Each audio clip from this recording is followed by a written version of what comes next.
Olá, Guilherme. Bom dia. Bom dia, tudo bem? Bia, tudo bem?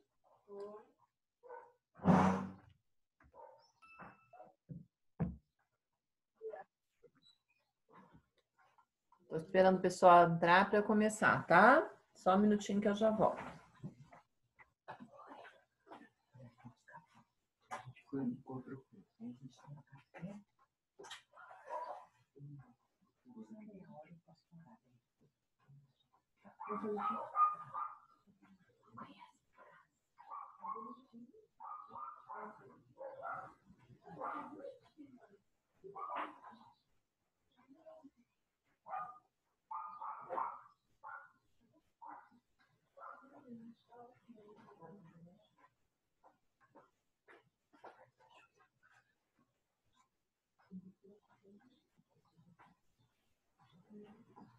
Pode fazer uma pergunta.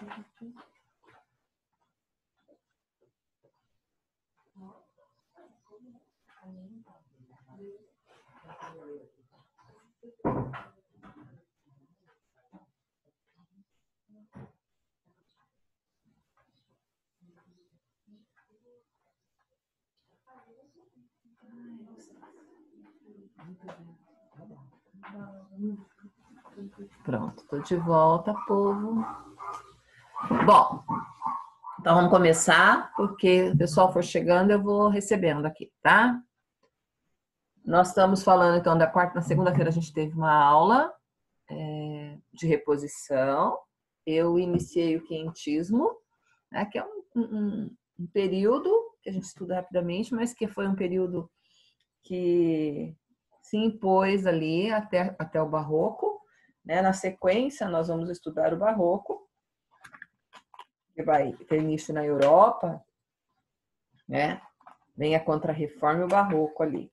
Então, nós vamos estudá-lo em Portugal, lá no ano de 1600 e pouco. Então, durante um bom tempo, nós tivemos essa literatura de informação e literatura catequética. E a catequética ficou ali para preparar, né, os índios, então, dentro da religião cristã, que era o catolicismo mesmo. Eles tinham lá as crenças deles, os deuses, e chegaram então os catequistas, jovens, bem jovens, para que fizesse esse trabalho. A gente fala muito de Anchieta, mas houve outros também, não só o Anchieta, né? E liderados ali por Manuel da Nóbrega, que foi orientando tudo isso. O padre Manuel da Nóbrega viveu até 1570. Ele teve uma vida relativamente curta, 50 e poucos anos, mas para a época era uma vida longa, né? E ele colaborou muito nessa questão de preparar, então, essa rapaziada indígena para o catolicismo. Foram aceitos por alguns, não aceitos por outros. Algumas pessoas foram mortas nisso aí, porque eles não aceitavam que viessem lá de longe, de onde eles nem sabiam onde era, não entendiam o idioma e tiveram que aprender. O aprender o idioma era interessante para poder se comunicar, mas a religiosidade foi algo que ficou complicado ali, né? Impor uma religião não é fácil. Então, nós tivemos o Anchieta fazendo isso, eu falei disso para vocês. E o padre Manuel da Nóbrega, ele escrevia tanto sobre... objetivou muito a catequização dos índios, ele achava que precisava, e para civilizar também dentro dos preceitos europeus, né? Dentro daquilo que se fazia na Europa. E a sociedade começava a se formar, e ele chegou aqui em 1549. Tá? Mas ele era tão bom na arte de escrever cartas e descrever as coisas, assim como o Pero Vaz Caminha fez quando chegou aqui, que tudo que ele deixou escrito são considerados arte literária, por causa da maneira que ele escrevia, da maneira que ele fazia essa descrição.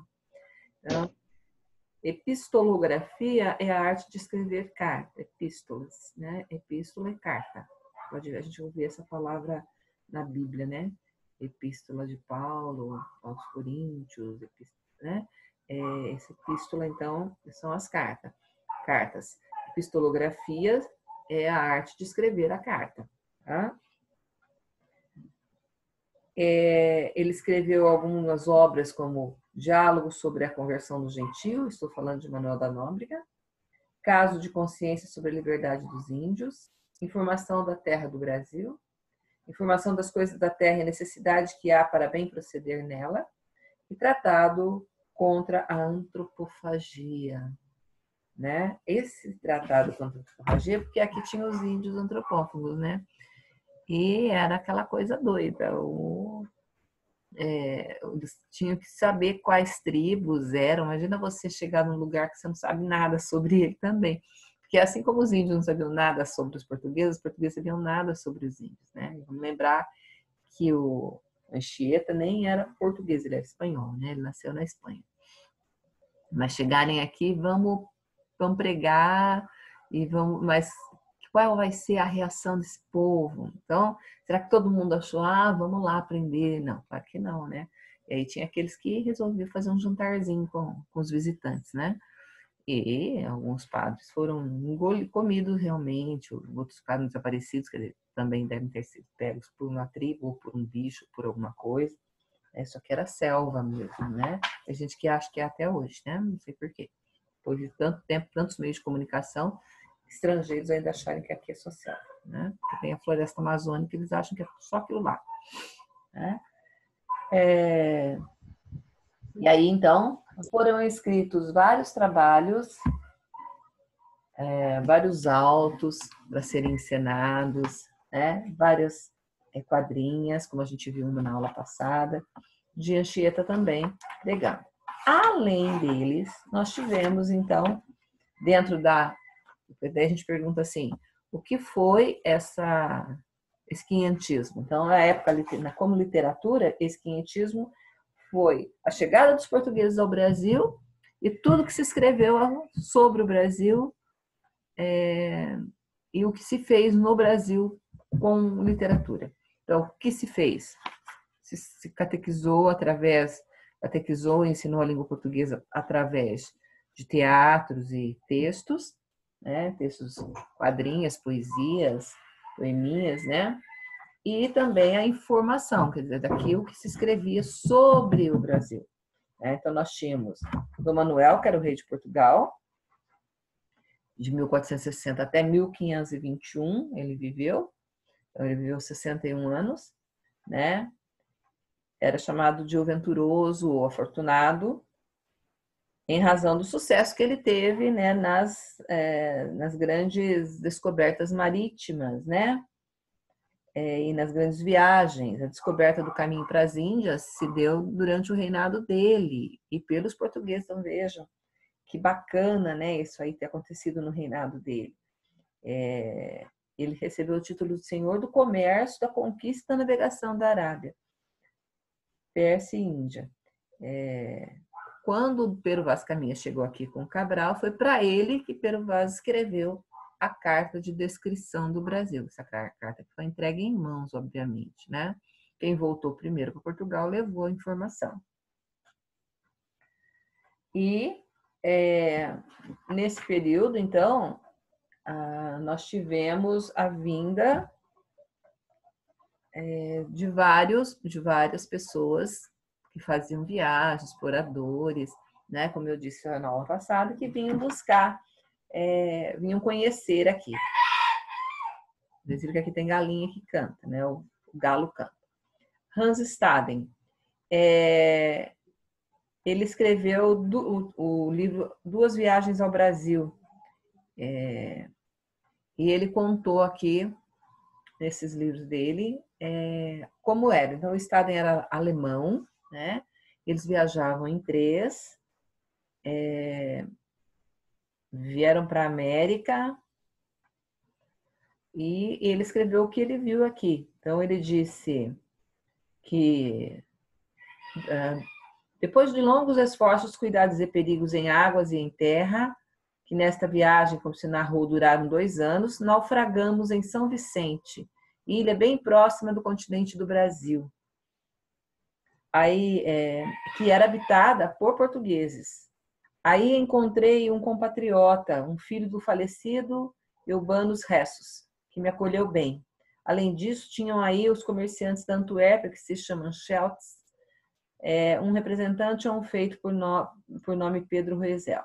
Estes dois podem servir de testemunhas de como lá estive e fui aprisionado pelos índios cruéis. Então, os índios cataram ele ali e aprisionaram, né? Eu acharam interessante. Ele ia para as Índias, mas daí ele encontrou navios portugueses lá em Camping, e ele embarcou indo para Setúbal, Portugal, e dali para Lisboa. Lá encontrou um patrício, quer dizer, alguém da mesma origem dele, alemão, que lhe disse que havia chegado tarde, pois os navios russos já tinham partido para a Índia. Então, ele como artilheiro no navio que vinha, ele embarcou como artilheiro no navio que vinha para o Brasil, e veio, né? Dia 29 de março de 1547, ele embarcou e regressou em 1548, em outubro de 1548, então foi mais de um ano.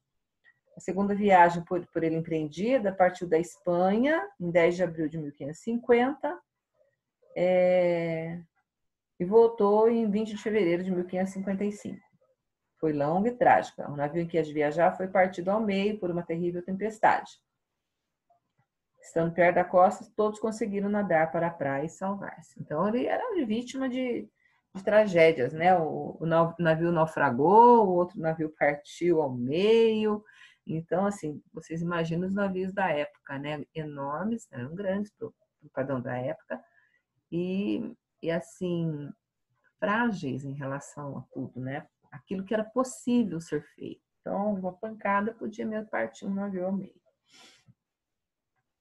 Aí tem um retrato que foi pintado, uma xilogravura, que ilustra o livro de Hans Staden, e essa xilogravura mostra o barco em alto mar, tá? E a tragédia dele estar se partindo ao meio. Ele que fez quando escreveu as histórias dele. Então, Hans Staden escreveu muito sobre o Brasil, porque ele fez viagens para cá, mas 2 viagens em que ele ficou bastante tempo. Na segunda ele ficou mais ainda, né? Ele coloca até umas cenas de canibalismo de alguns índios, como que eram feitas, eles cortavam as pessoas, né? E assavam, né, no fogo, ou punham caldeirões que eles tinham já na época. Então, assim, bem interessante, tá? E o Gabriel Soares de Souza também fez uma viagem dessa, né? Ele era português, nasceu em 1549, quer dizer, depois do descobrimento, e veio para o Brasil aos 27 anos, ficou ali perto na região da Bahia. Ele é um senhor de engenho, quer dizer, ele tinha poder, né? Ele tinha poder aquisitivo para comprar terras, para ter terras e tocar ali uma fazenda de engenho, tá? Então, ele também escreveu algumas coisas sobre os índios. Interessante que a gente tivesse esses textos para vocês lerem, esses trechos de texto deles, para vocês verem que bacana que é eles contando, né, as curiosidades que eles estão vendo no Brasil. Então, assim, é uma riqueza cultural, na verdade, o que eles deixam, né? E a literatura de formação, então, com os padres, com os meninos, fazendo esse trabalho com os índios para catequizá-los. Bom, eu acho que eu dei umas atividades para vocês. Eu vou perguntar aí, vocês me respondam, por favor. Eu pedi para fazer uns exercícios sobre isso ou não? Bia, fala para mim. Eu pedi ou não? Acho que não, professora, porque eu não anotei nada. Tá. Então eu vou passar agora, tá? Eu acho que Tá bom. eu também não anotei nada, então não está no meu caderno, não devo ter passado. Só pensei em passar. Eu vou passar agora uma atividade para que vocês façam. Página 22, não todos, tá? Página 22, exercício 2, porque é um exercício de interpretação, uma atividade de interpretação. Então, a página 22, número 2.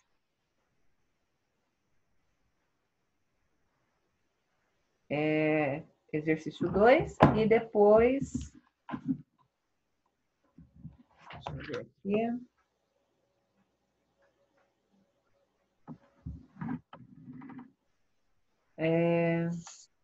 A página 24.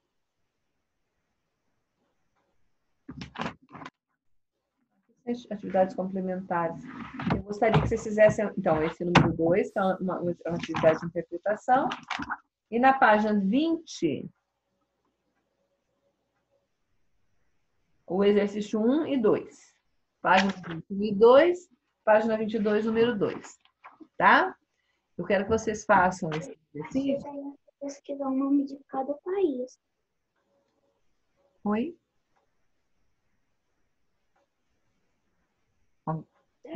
Nada, professora, é que a minha irmã veio falar comigo. Aí Ah, eu acho que fez a emoção. tudo bem. Então, é isso. Sobre o quinhentismo, é isso que a gente tem que... o quinhentismo tem a ver com o Brasil, com a chegada dos portugueses aqui, e o que se escreveu nessa época aqui. Então, a intenção nem era literária, mas as cartas informativas eram tão ricas que foram consideradas literatura. E em relação à catequização também, o que se escreveu de teatro, de poemas, de textos para facilitar cantigas, para facilitar o seu entrosamento ali com os índios, né, o entrosamento dos portugueses com os índios, considerado literatura. Foi o que ficou dessa época. É o que se vê primeiro falando literatura, sugerindo uma literatura no Brasil, tá? Então é isso que a gente tem que ver. E aí, a partir de agora, a gente já vai entrar no Barroco, né? O Barroco é uma escola literária mais ampla, mais longa, e que tem mais a ver com o Brasil também. Aí já vamos pensar agora, o tempo foi passando, foram se catequizando, foi chegando gente, né? O povo veio de Portugal para o Brasil, vamos morar lá agora, vamos construir coisas novas, teve as capitanias hereditárias que já trazia gente, e o Brasil começou a ser povoado. Povoado, aberto, colonizado, né? Então, tudo começou a ter que existir aqui no Brasil. Começou a ter que existir coisas aqui para que eu pudesse haver vida, né? Vida, digamos, o civilizado da Europa, né? E aí, a mistura com índios, e aí as pessoas já foram se casando com índios, né? Foi havendo toda essa miscigenação a partir dali. O barroco, no Brasil, ele já vem com muita crítica, com as características do barroco, que a gente vai estudar, vai ver como foi em Portugal, mas ele vem já também para criticar o que estava acontecendo. Então, nós vamos falar de Gregório de Matos, que foi o grande escritor do barroco, o cara que se destacou, né? Ele e o padre Antônio Vieira, mas ele era o cara que fazia a crítica. Ele não tinha medo de nada, né? Ele escrevia mesmo, ele criticava a administração do Brasil, a política já da época, tá? Já havia muita crítica ali. É bem interessante porque ele é bem bocudo, tanto que ele foi chamado de Boca do Inferno. Boca do Inferno porque ele era realmente um cara que fazia críticas abertamente, críticas ferrenhas, pesadas, contra tudo que acontecia, e ele considerava errado, e muita gente considerava também. Não tinha muita diferença do que é também, não. Até hoje nós temos as pessoas que escrevem crônicas, que escrevem livros e fazem referência crítica a tudo que acontece, social, política, religiosa, né? E tudo que acontece aí ao redor. E quando a gente fala em crítica religiosa, nós estamos falando de criticar uma religião, falando do ser humano e da sua hipocrisia, tá? E não da religião em si. Religião pode ser qualquer uma, né? Então, no Brasil, nós vamos ter o Padre Antônio Vieira e vamos ter o Gregório de Matos Guerra, o Boca do Inferno, tá? Bom, vou falar um pouquinho com vocês sobre produção de texto, tá? Nós estamos aí bem defasados nisso.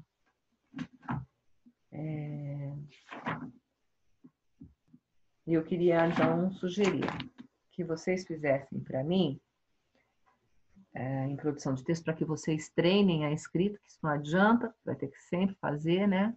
Não vai ter jeito de não fazer de não escrever, sempre nós vamos ter que registrar escrito, né? A melhor maneira de se deixar as coisas ainda né? E vai ser. Então, a descoberta da escrita foi algo muito, muito importante, né? Para a história, para registro de história, para tudo mais, né? Como a gente viu lá em Portugal, a gente tem os registros de tudo que aconteceu lá e também da descoberta do Brasil, da chegada deles aqui, guardada na Torre do Tombo, né? E naquela época tudo manuscrito. Então, quem escrevia era uma letra desenhada, era muito bonita a letra, a caligrafia de quem escrevia. E poucos eram os que sabiam escrever, né? Então, sobre o livro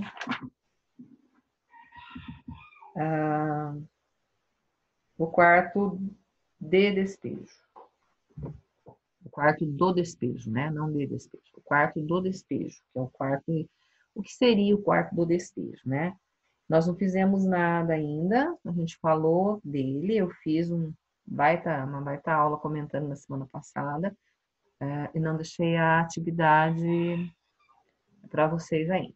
Então, eu vou deixar essa atividade, são 3 questões que vocês têm que responder, mas são bem extensas, assim, não é questão que você responde em 2 linhas, entendeu? Vamos usar um pouco mais de linhas para comentar aquilo, para explicar, etc. Então, eu vou pedir a vocês que respondam as questões da maneira mais clara possível e que essas questões fiquem bem claras na hora de escrever, organizadas, para que eu possa ler, tá bom? Eu vou pedir isso para vocês, tá? Fique com o trabalho de produção de texto. Com relação a... Nossa, o Fernando está aqui agora. Com relação a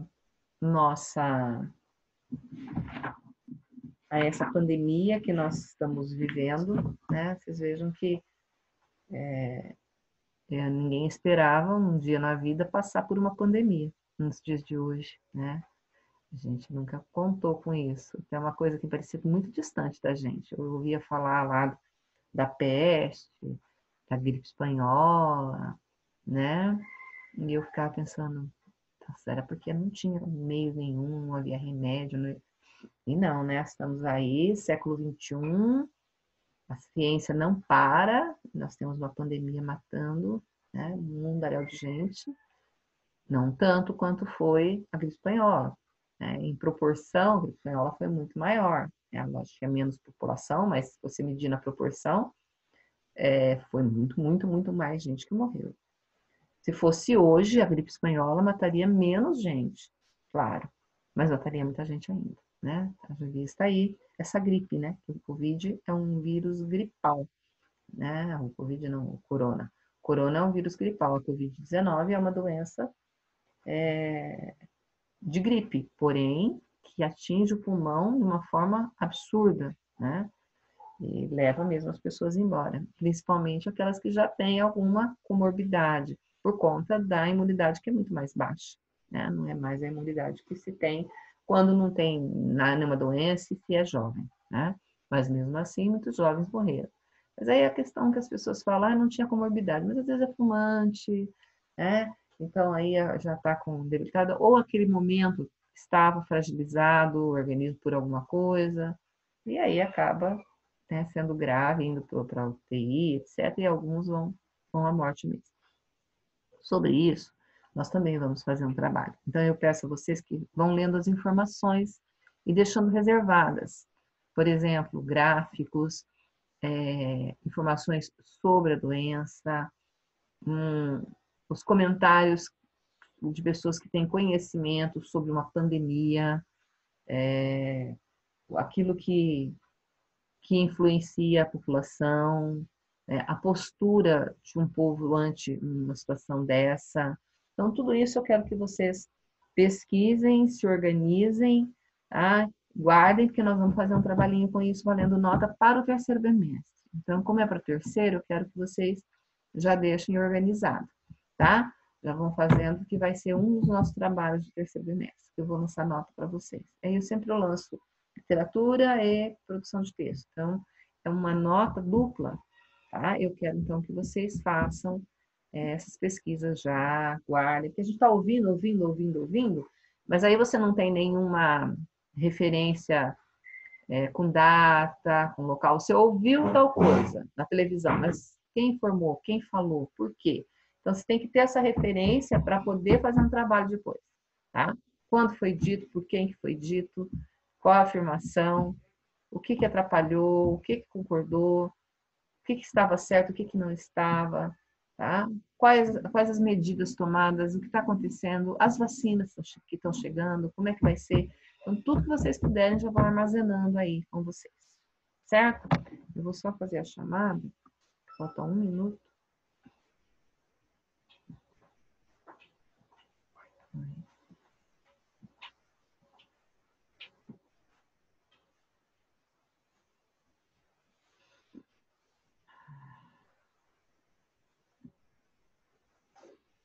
Vamos lá, quem está aí é a Bia, o Danilo,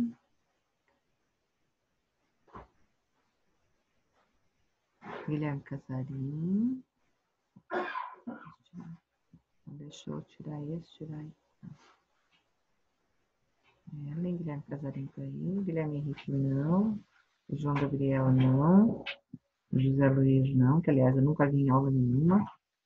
O Lucas Rosa tá aí. A Manu não. A Maria Fernanda tá aí. O Murilo não. O João Victor não. O Ian não. Santiago tá aí. O Adilson não está. Fernanda também não. O Andrei está. Ok.